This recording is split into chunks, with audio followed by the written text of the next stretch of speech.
أهلا بكم فلا استوديو التحليلي لمباراة النهاردة. الزمالك وبيراميدوز. نبدأ بالكابة وفاروق جعفر. طيب نطلع فاصل ونرجع تاني. صاحبي يا صاحبي يا صاحبي ستايل توب يا صاحبي بوكسر صاحبي مكتوب بوكسر مظبوط حسسني براحة دخلني نور وما شفت زيه أبدا موجود أصله ما بيكشش. متى خلص يا عمنا مهواش كتب كتابي أم كده.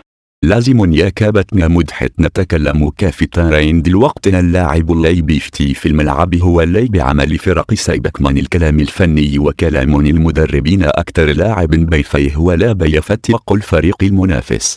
أهين قصدك كابتن فاروق الفتي أن هارده أهم من الفن. نرحب الأول بكابتن مجدي مقاش ونسأل الكن بعد الفاصل.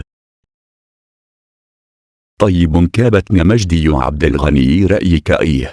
شوف كابتن مدحت أهم حاجة لو ضربة جزاء تتلعب كده على يمين الحارس. يا كابتن مجدي أرحمنا أنا بتكلم في موضوع تاني لكابتن مدحت. ده موضوع مهم للناس اللي ما تفرجتش عليا وبنشوف ضربات جزاء كتير بتضيع بسبب أننا مش بنقول للاعيبتنا تشوت أزاي. طيب شكرا كابتن مجدي.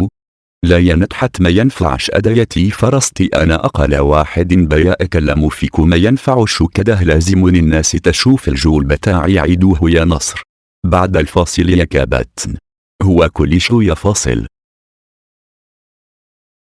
كابتن أيمن يونس أنا عارف إن أتكفى أو ناس بورت وأحنا فنيلس بورت ولد عمه هقه بس تقولنا رأيك بسرعة عشان مفيش وقت.